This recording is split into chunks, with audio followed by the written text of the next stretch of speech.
Hey guys and gals, this is Scott from First Strike. Today I wanted to show you how to lubricate the cog assembly on the CMAG. It's pretty easy overall. All you're going to need is a 5/64 Allen key and a 3/32. So first thing I like to do is I like to remove the tower. So to remove the tower, you need to make sure the followers are out of the tower. So wind it about one full turn, and then you can remove the tower by lifting up on the lever, pulling back. Tower comes out. Take the actuator lever right here, and then you want to remove the followers. You can do that by actuating via this button here, the actuation button.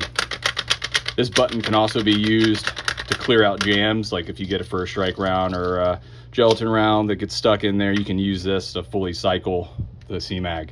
So before you can take it apart, you want to make sure that you fully cycle and relieve all the tension off the clock spring. So to do that, you just continue to cycle until it stops moving. See right there. Take the 5/64, remove the crank plate.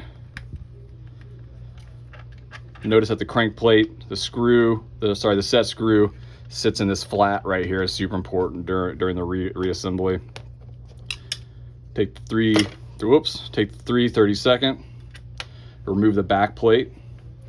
You could also remove the retention clips first if you wanted to do that. I like to remove the retention clips second. Then remove the retention clips. There are 4 of them.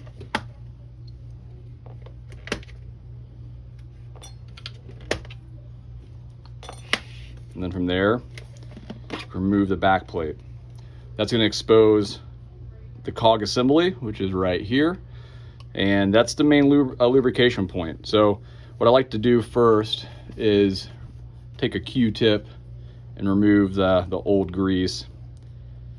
We're still trying to figure out how often we need to lubricate this thing, and that's just one of the parts of the beta testing. We will be able to figure that out.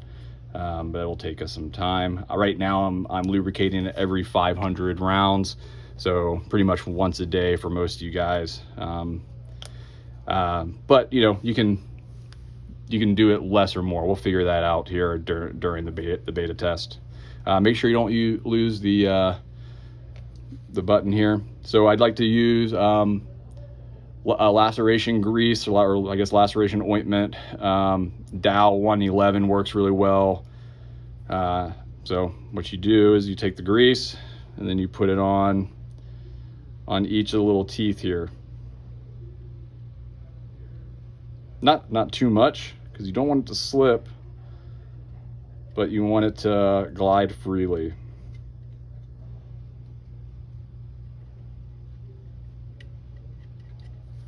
All right, once you do that, you want to make sure the anti-jam button goes back in.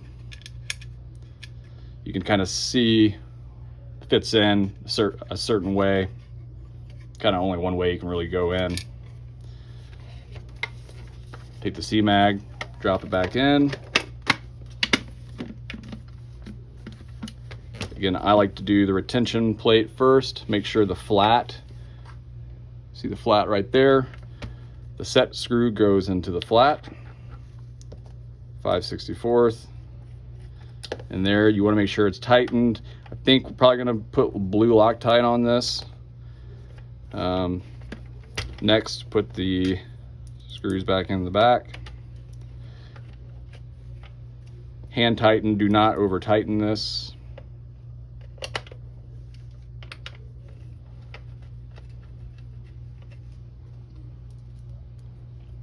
Again, we might put some blue Loctite on these as well. I haven't had any issues with these falling out. Crank plate, though, we did have one instance of it coming off, so blue Loctite for there, most likely. Put the retention clips back on. These are super easy.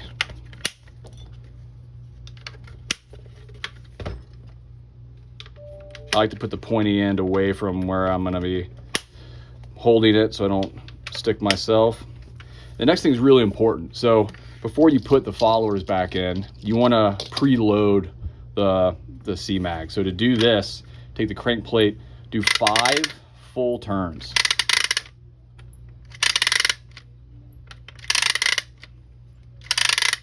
Once you do that, you can start to put the follower back in. So kind of just snake it back in, and then feed it back in. Then put the actuator lever. You want to make sure this goes down, and that interacts with the button as well. So then the button will actuate that in the event you get jammed up. You got the tower. Slide it on.